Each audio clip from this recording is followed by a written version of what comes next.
New Balance has created something money can't buy: identity.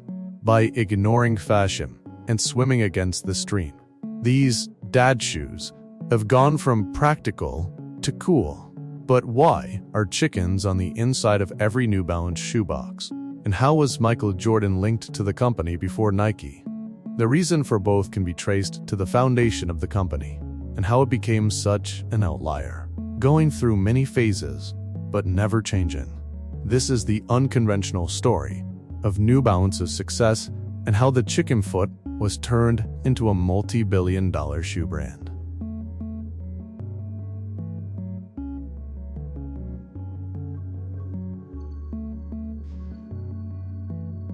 The beginning of the 20th century. The British Empire is fast declining. The Wright brothers have just developed their first plane, and the United States is the new epicenter of the world. An Englishman named William J. Riley made the journey across the Atlantic to settle in Boston, Massachusetts, looking to participate in the same city as prestigious colleges Harvard and MIT, which are on the cutting edge of medicine and technology. Riley was quietly working on his own innovation. Rather than vaccines or communication systems, his focus was on the everyday comfort of ordinary people. He imagined that there must be a better way to design shoes. By the late 1800s, pimsoles, better known as soled shoes, were beginning to grow in popularity, but they had yet to be perfected.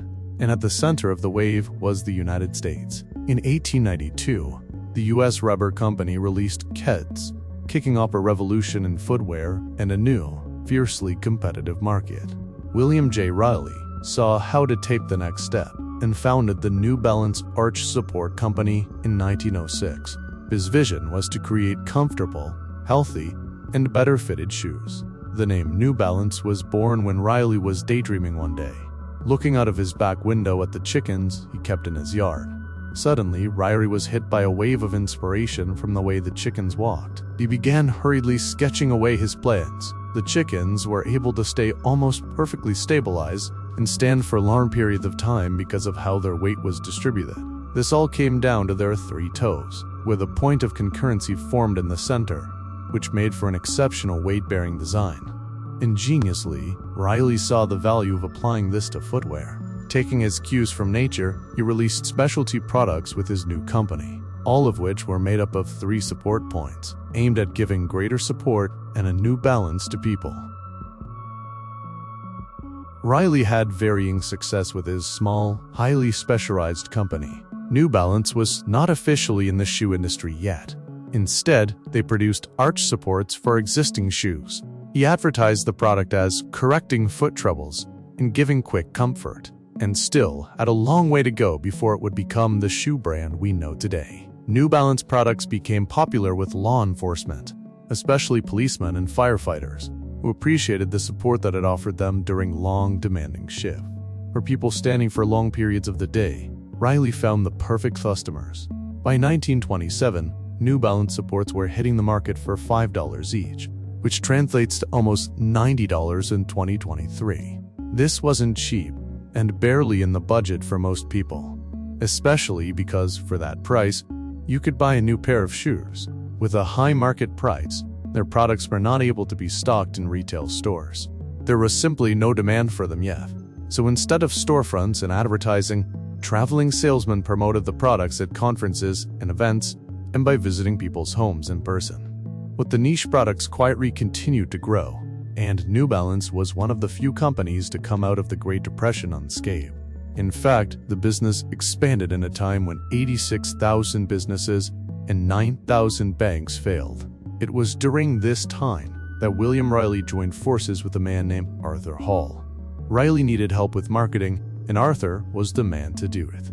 First joining the company as a salesman, he officially became a partner of New Balance in 1934 and helped to break into what would become their most successful market: athlete. Especially for basketball players and runners, the comfort and stability of the New Balance product were a huge advantage. They soon became sought over by sports people all over the country. In 1938, New Balance released their first pair of sneakers, tailor-made for a young runner in Boston. With that, Riley tapped into the market across a range of sports, including baseball, tennis, and even boxing.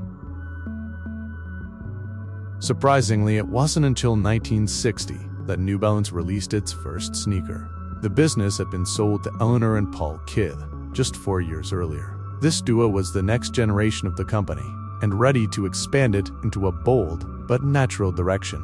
Eleanor, the daughter of Arthur Hall, had been working the business with her husband Paul, looking for ways to improve the design. They not only had a passion for the business, but could see the opportunity for moving into a more commercial market. They had been incorporating New Balance arch supports into a tailor-made sneaker. This was the birth of New Balance's first widely available shoe, the Trackster. It was a running shoe that came in different widths, providing a much tighter, more comfortable, and high-performance shoe than anything else on the market. It meant that even amateurs could now benefit from the sizing that athletes had been using for decades. More distinctively, the rippled sole on the bottom of this model may be familiar to the modern eye, but it was one of a kind back in the 1960s.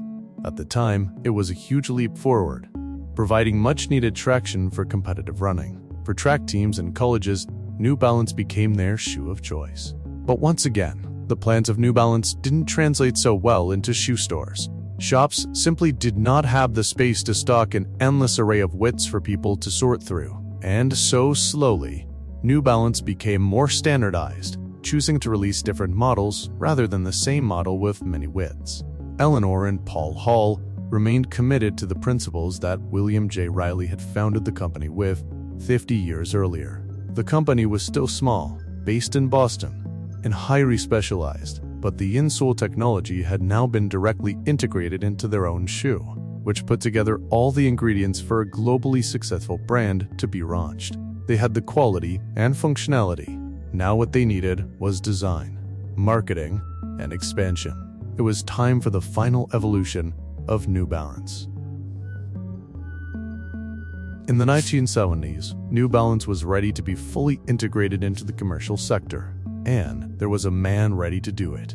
Boston, where the company had begun, was at the center of a growing running movement in America. On the day of the 1972 Boston Marathon, a businessman named Jim Davis bought the shoe company, which was at the time making less than 30 shoes per day. It consisted of just 6 employees. But Davis was not interested in blending in with the titans of Nike, Adidas, and Puma. The first major change was creating a more distinct brand identity.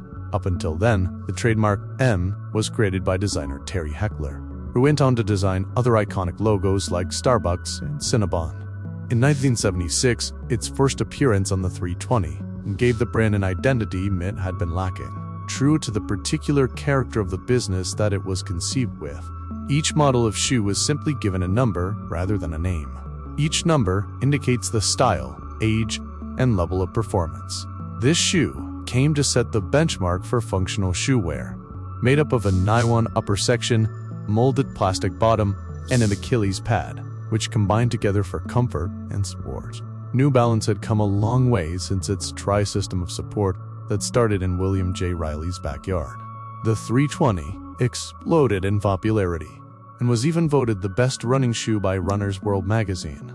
Under Jim Davis's leadership, New Balance was stamping itself on the sportswear world. And these products weren't cheap either. Just like Riley's $5 insole support system, New Balance shoes were not interested in winning over customers with low prices.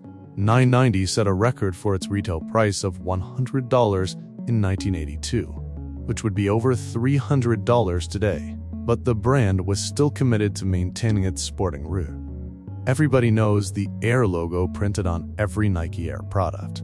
It resembles Michael Jordan on an iconic dunk. But did you know that long before he became a global superstar, in the image used to inspire the logo, Jordan was actually wearing New Balance shoes? Before Nike's sports supremacy, it was New Balance that was favored by athletes all over America, even Michael Jordan. But while Nike and Adidas were vying for sponsorship deals and product placement, New Balance went in a different direction. New Balance wasn't interested in competing with or creating fashion trends. This continued the lineage that started at the company's inception. But now they had a simple message, and the company used clever marketing to get it out to the public. With advertising like Ma and Pa Balance, New Balance was almost advertising against their own company. They went in the opposite direction of fashion and soon became synonymous with daywear. These shoes were not cool or trendy. They were reliable, functional, and sensible. They couldn't avoid unofficial celebrity endorsements though. When Steve Jobs launched the first iPhone in 2007, he was sporting a pair of gray New Balance 992s. Over the next 5 decades, the company expanded into the commercial marketplace using this quirky personality, making its name as the sensible sneaker brand. Releasing different series of shoes, New Balance fully immersed themselves in the casual sneaker sector while keeping their running line as the center of their ethos. The New Balance 574 was one of their most well-known models, released in 1988 and continued to be produced today. The 5 series has become the most recognizable series, with a simple and clean form factor. Fast forward to the last decade, and far from fading further out of trend, New Balance has enjoyed a resurgence in recent years. Over the last 2 decades, the shoes have made it into fashion, worn by some of the biggest and youngest celebrities in the world, becoming part of a normcore movement. Names like Timothy Chalamet, Hailey Bieber, and Jack Harlow have all been spotted sporting New Balance. Much of that has been helped along by creative collaborations, like with fashion brand Amelia Dore, redesigned their best-selling shoe, the New Balance 550, in 2021. This prompted multiplied the trade rate of the model by 20 times, meaning that New Balance was fast becoming a collector's item. This is reflected in the company's data too, where the executive of the company has confirmed that their demographic is shifting to a much younger audience. New Balance had 21% growth between 2021 and 2022, making it one of the fastest-growing sneaker brands in the world, much of that driven by changing trends. The company is ranked as a top 100 brand by millennials and has moved from the functional part of the shoe store to a position next to Nike, allowing them to fully flex their creative muscles. New Balance isn't just a sneaker company anymore. They have been producing clothing since the 70s, with Gore-Tex suits, nylon singlets, and tricot shorts specialized for performance, and they are serious about performance. The company even runs its own biochemical research lab to support athletes using their products. New Balance refused to sponsor athletes early in their history, preferring that they choose the brand on their own. But recently, the company has moved into the football market with a $40 billion partnership with Liverpool. New Balance pulled in over $5 billion in revenue last year and is valued at $200 billion. Controlled from its headquarters, which is still in Boston, the company now employs 8,000 people around the world, and the CEO of the company has bigger plans. He said that under his watch, he plans to break the $10 billion revenue mark in the coming years. Despite the company moving through 3 different generations of ownership, a distinct brand identity was always recognizable. No other shoe brand has been so uncompromising with its style, as the company enjoys its time in the spotlight by inviting new collaborations every year. They have proven that sticking to your guns eventually pays off. To this day, a new pair of New Balance shoes is delivered in a box illustrated with a chicken on the inside, an homage to the inspiration of the company. Functionality has always come before fashion. Most podiatrists still overwhelmingly recommend New Balance for support because of their focus on arch support, durability, and foot structure. Strangely, by following its basic founding principles, this is a company that has proved how a lack of marketing and trend spotting might be the key to business.